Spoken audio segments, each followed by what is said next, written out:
আমি তোমাদেরকে যেমনি আদলের নির্দেশনা দেই তেমনি ভাবে তোমাদেরকে ইহসানের নির্দেশনা দেই। ইহসান, আওয়াজ করে সবাই বলেন তো ইহসান। ইহসান মানে কারো প্রতি সফট হার্টেড হওয়া, মহানুভব হওয়া, অনুগ্রহ পরায়ণ হওয়া, অনুগ্রহশীল হওয়া, একে অপরের প্রতি দয়াদ্র হওয়া। একে অপরের প্রতি দয়াদ্র অনুগ্রহশীল হওয়া ছাড়া মানবিক সমাজ কশিনকালেও গঠন করা সম্ভব না। প্রিয় ভাইরা, সুন্দর আচরণ দিয়ে, ইহসান দিয়ে যা জয় করা যায়, নরম আচরণ দিয়ে যেটা অর্জন করা যায়, কঠোরতা দিয়ে সেটা পারা যায় না। বিষ্ণু ঈসা ইসলাম ইহসান দিয়ে, কোমল আচরণ দিয়ে, তার অনুগ্রহ দিয়ে তিনি অনেক কাফিরের হৃদয়কে জয় করে ফেলেছেন। সাইয়েদনা সুমামা ইবনে উসাল রাদিয়াল্লাহু তাআলা আনহুর কথা মনে পড়ে যায়। তিনি ছিলেন ইয়ামামার বাদশা। মদিনাতে বিশ্বনবীকে হত্যা করার নিয়তে এসেছিলেন। গোপনে গোপনে বিশ্বনবীকে হত্যা করে আবার ইয়ামামাতে তিনি ফিরে যাবেন। কিন্তু কি অবাক করা কাণ্ড, হত্যা করতে পারে নাই, সাহাবাদের হাতে তিনি ধরা পড়ে গেলেন। সাইয়েদনা সুমামা ইবনে উসাল রাদিয়াল্লাহু তাআলা আনহু হত্যার নিয়তে আসলেন, কিন্তু হত্যা করতে পারলেন না। সাহাবারা ওনাকে ধরে ফেললেন, ধরে মসজিদে নববীর পিলারের মধ্যে বেঁধে রাখলেন। সুমামা ইবনে উসাল, সিরাত থেকে শোনাচ্ছি রাদিয়াল্লাহু তাআলা আনহু ইয়ামামার অধিপতি ছিলেন। বিশ্বনবীকে হত্যার জন্য আসছেন, ধরা পড়ে গেছেন, এখন মসজিদে নববীতে বেঁধে রাখছেন। তার মানে বন্দী। তো এখন স্ট্যাটাস কি? বন্দী, ক্যাপটিভ। তো বিষ্ণু ঈসা ইসলাম সাহাবাদেরকে বললেন, তার খোঁজ খবর নিও, সুমামা ইবনে উসালের খোঁজ খবর নিও। সাহাবারা বলেন, ইয়া রাসূলুল্লাহ, আপনাকে হত্যা করতে এসেছে, তার তো কঠিন ক্যাপিটাল পানিশমেন্ট হওয়া দরকার, কঠিন শাস্তি হওয়া দরকার। বিশ্বনবী বললেন, না, আমি যেটা জানি তোমরা সেটা জানো না, তোমরা সুমামার সাথে ভালো আচরণ করো। বিশ্বনবী সুমামার কাছে গেলেন। প্রথম দিন যে তিনি কালেমার দাওয়াত দিলেন, ইমানের দাওয়াত দিলেন, ইসলামের দাওয়াত দিলেন, রিসালাতের দাওয়াত দিলেন, আখিরাতের দাওয়াত দিলেন। পরের দিন যে বিশ্বনবী সালাতের দাওয়াত দিলেন, যাকাতের দাওয়াত দিলেন, ইসলাম কি, কিভাবে, কেমন করে পালন করতে হয় চমৎকার আর্টিকুলেট করতে শুরু করলেন। তন্ময় হয়ে সুমামা ইবনে উসাল রাদিয়াল্লাহু তাআলা আনহু বিশ্বনবীর কথাগুলো শুনতে আরম্ভ করলো। একদিন নয়, দুই দিন নয়, টানা 3 দিন বিশ্বনবী সুমামার কাছে ইসলামকে প্রেজেন্ট করেছেন, উপস্থাপন করেছেন। আওয়াজ করে বলেন, কয় দিন? 3 দিন। 3 দিন মসজিদে নববীতে বাঁধা। আর সাহাবীদেরকে বললেন, তার খোঁজ খবর নিও, তোমরা যে রুটি বানাও এর মধ্যে সবচেয়ে ভালো আটার রুটিটা তারে দিও, সবচেয়ে রিফাইন্ড খেজুর, যেটা পিওর খেজুর, এটা তারে দিও। আর বিশ্বনবী নিজের উট থেকে দুধ দহন করে ওনার বাড়ির এক কর্মচারীকে বলেছেন, দুধ দহন করে সুমামার জন্য নিয়ে যেও। সুবহানাল্লাহ পড়বেন না? সবাই তো অবাক, ইয়ামামা থেকে আসছে নবীকে হত্যা করতে, বিশ্বনবী দেখে তারে জামাই আদর করে। একদিন নয়, 2 দিন নয়, টানা 3 দিন বিশ্বনবী এভাবে সুমামার কাছে যে ইসলামকে প্রেজেন্ট করতে আরম্ভ করলেন, ইসলামকে উপস্থাপন করতে শুরু করলেন। আর তাকে চমৎকার এন্টারটেইনমেন্ট, আপ্যায়ন দিতে আরম্ভ করলেন। টানা 3 দিন যখন ইসলামের দ্য বিউটিজ অফ ইসলাম, ইসলামের সুমহান বাণী, সৌন্দর্য তার কাছে উপস্থাপন শেষ, তাকে আপ্যায়ন শেষ, বিশ্বনবী বললেন সাহাবাদেরকে, যাও এবার সুমামার হাতের পায়ের রশি দুটো খুলে দাও। সাহাবারা তর্ক জুড়ে দিলেন, লা ইয়া রাসূলুল্লাহ, এমনটা করবেন না, তো ভয়ঙ্কর ভয়ঙ্কর খুনি, কি জানি কি হয়ে যায়। বিশ্বনবী বললেন, না, তার হাতে পায়ের রশিগুলো খুলে দাও। সাহাবারা বিশ্বনবীর কথা মতো তার হাতে পায়ের রশিগুলো খুলে দিল। সুমামা মুহূর্তের মধ্যে মসজিদে নববী থেকে বের হয়, ইয়ামামায় ফিরে না যে মসজিদে নববীর পাশে একটা খেজুর বাগান ছিল, সেখানে চলে গেলেন। সেখানে একটা ছোট্ট কুয়া ছিল, কুয়ার পানি দিয়ে তিনি গোসল করলেন। সুবহানাল্লাহ পড়েন।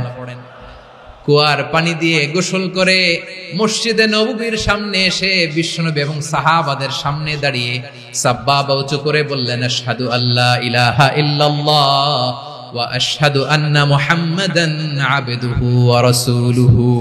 আমি সাক্ষ্য দিচ্ছি আল্লাহ ছাড়া কোনো ইলাহ নাই, আর মুহাম্মদ আল্লাহ তাআলার প্রেরিত বান্দা এবং রাসূল।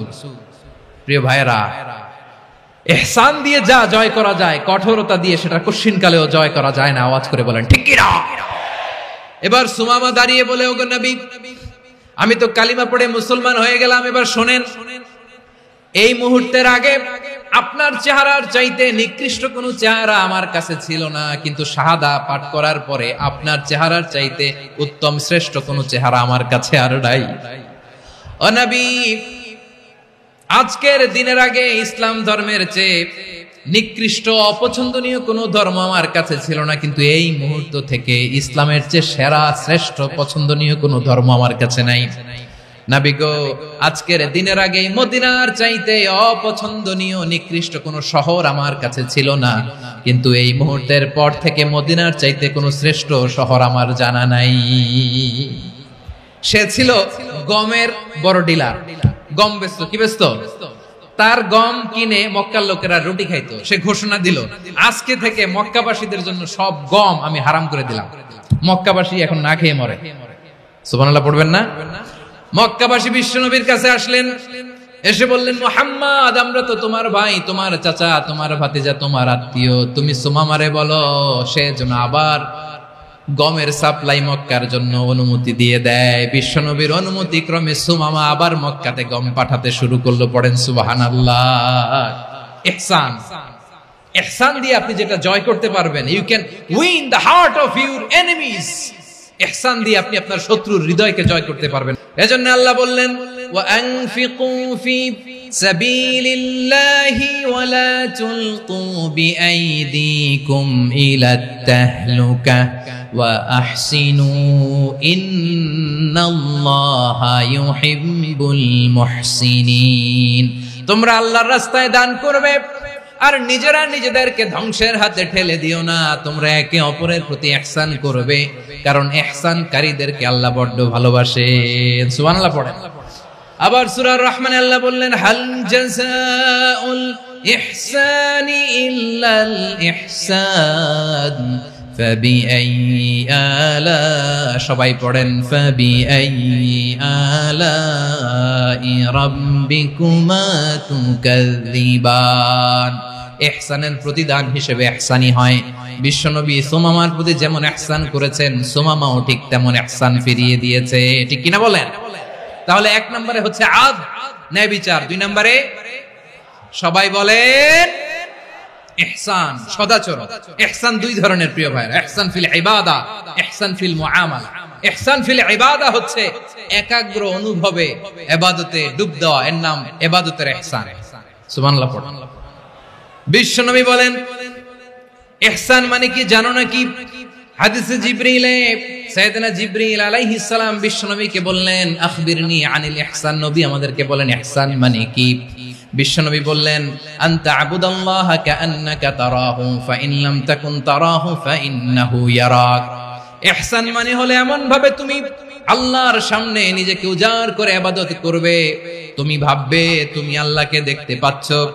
আর এটা যদি ভাবা তোমার জন্য কঠিন হয়ে যায়, অন্তত এতটুকু তুমি ভাববা যে আল্লাহ তোমাকে দেখতে পাচ্ছেন। ঠিক কিনা বলেন?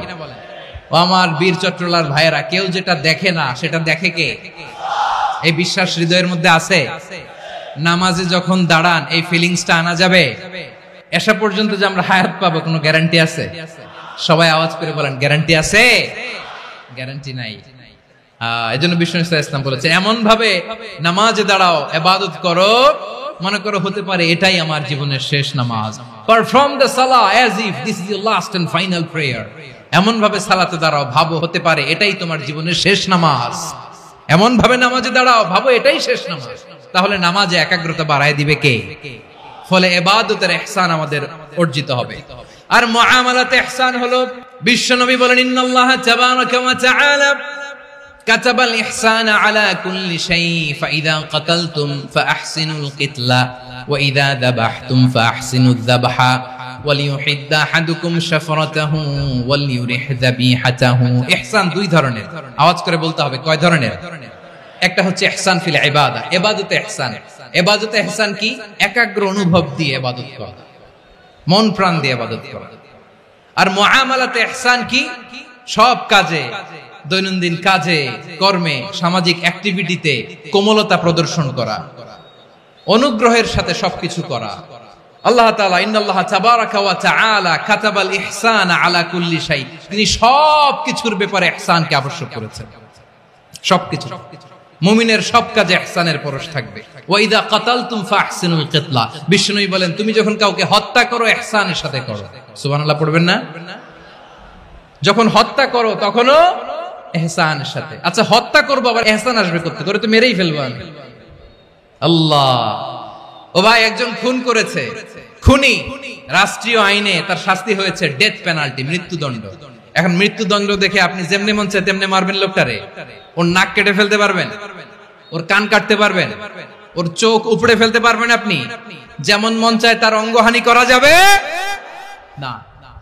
ইহসানের সাথে তাকে হত্যা করো। সুবহানাল্লাহ, this is Islam, this is the true essence of Islam. ওয়াইদা যাবাহতুম ফাহসিনু যাবহা, যখন জবাই করবে তখনও ইহসানের সাথে জবাই করো। করব জবাই, ওইখানেও নাকি ইহসান। আচ্ছা কুরবানির দিন আমরা পশুগুলোরে কি করি বলেন সবাই আওয়াজ করে? জবাই। জবাই মানে তো এটারে মেরেই ফেলতেছি, একটু পরে তো টুকরো টুকরো করে গোশতগুলো খাবো, এটা তো খাবো, এটা তো মেরেই ফেলবে। বিষ্ণু বলে না, জবাইয়ের মধ্যেও মুমিনের জবের ভেতরেও ইহসানের পরশ থাকা চাই। যখন জবাই করবে প্রাণীটাকে হাত পা টাইট করে বেঁধে নাও, ছুরিটাকে শার্পেন করে নাও, ধারালো করে নাও, যাতে অল্প সময়ে জবাইটা হয়ে যায়, প্রাণীটা যাতে কম কষ্ট পায়। সুবহানাল্লাহ পড়ে। দিস ইজ কল্ড ইহসান। আল্লাহ তাআলা যেমনি আদলের আদেশ করেছেন, ন্যায় বিচার, জাস্টিস এনশিওর করতে বলেছেন, সমাজে ইহসানের ব্যবহার, ইহসানের অনুশীলন তিনি করতে বলেছেন। এজন্য মুমিনের প্রতিটি কাজে, আমার চট্টগ্রামের ভাইয়েরা আমার দিকে তাকান, খেয়াল করে শুনুন, মুমিন জীবনের প্রতিটি কাজে ইহসানের পরশ থাকা চাই। আমরা যেন আমাদের পরিবারের প্রতি ইহসান করি, আমরা যেন আমাদের কর্মচারীদের প্রতি ইহসান করি, আমরা যেন আমাদের কলিগদের প্রতি ইহসান করি, আমরা যেন আমাদের ভাইদের প্রতি ইহসান করি।